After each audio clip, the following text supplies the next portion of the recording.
Jakarta memang menjadi simbolnya Indonesia. Tidak ada pilgub yang lebih menarik dari Pilgub Jakarta. Bahkan, proses Pilgub Jakarta tidak jarang melebihi proses politik Pilpres. Proses politik di Jakarta kerap kali menjadi barometer proses politik nasional.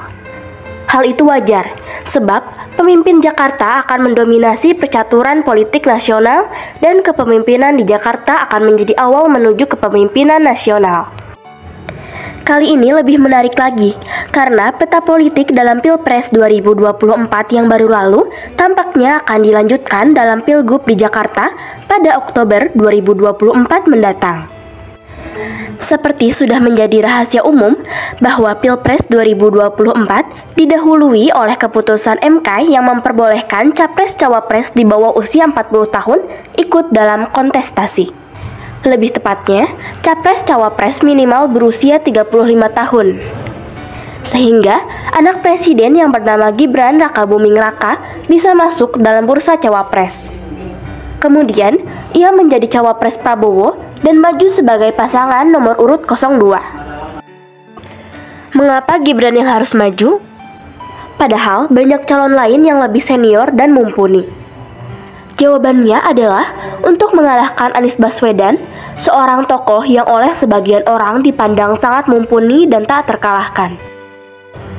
Jika dihadapi oleh orang biasa dan dengan cara biasa, kemungkinan kemenangan tokoh ini tidak akan terbendung. Begitu menurut sebagian orang, atau minimal kata pendukung dan relawannya yang tersebar di seluruh Indonesia. Jadi, harus dihadapi oleh orang yang luar biasa dan dengan cara yang luar biasa juga.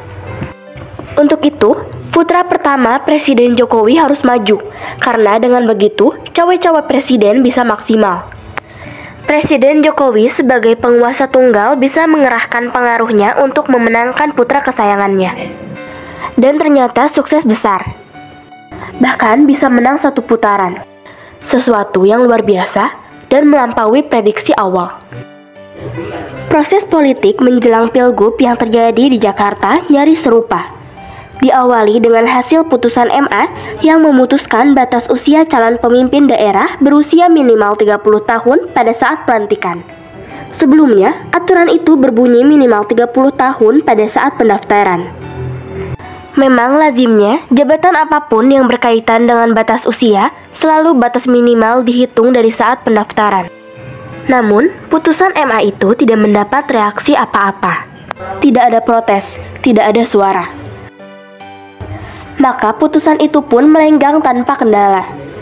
Kali ini yang mendapat efek positif dari putusan MA itu adalah putra bungsu Presiden Jokowi, Kaesang Pangarep. Pasca putusan, Kaesang segera menobatkan diri sebagai calon kepala daerah. Tidak tanggung-tanggung, daerah kompetisi yang akan diikuti adalah daerah khusus Jakarta. Semula, orang menduga Kaesang akan berkompetisi di Solo atau Depok atau Bekasi atau yang selevel bupati dan wali kota.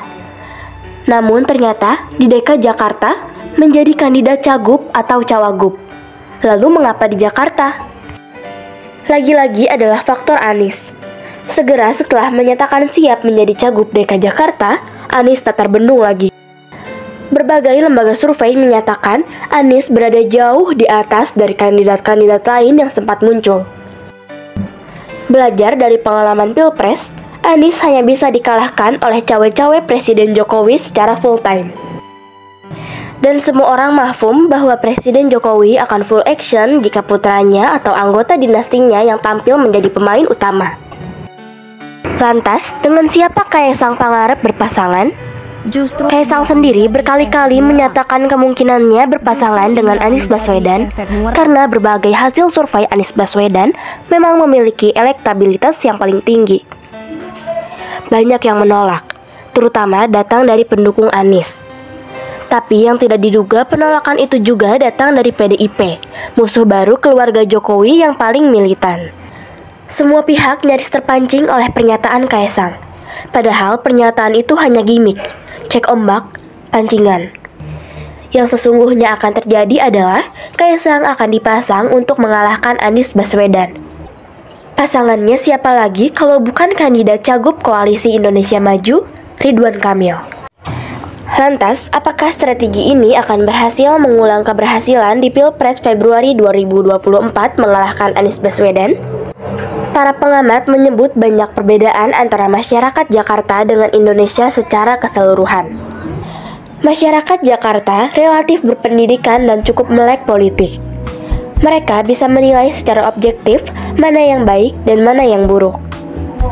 Publik Jakarta juga rata-rata bisa mengukur mana cagup yang bisa membawa kebaikan buat Jakarta dan mana yang hanya bisa pencitraan. Mereka juga diperkirakan tidak mempan oleh bansos maupun serangan fajar. Dan yang tidak kalah pentingnya, mereka tahu rekam jejak dari masing-masing calon. Jadi, mungkin memang benar apa yang dikatakan pengamat politik Burhanuddin Muhtadi. Jangan main-main dengan Jakarta. Dan jika Kaisang memaksakan diri bertarung di Jakarta, bisa-bisa malah bunuh diri. Bagaimana pendapat para sahabat semua?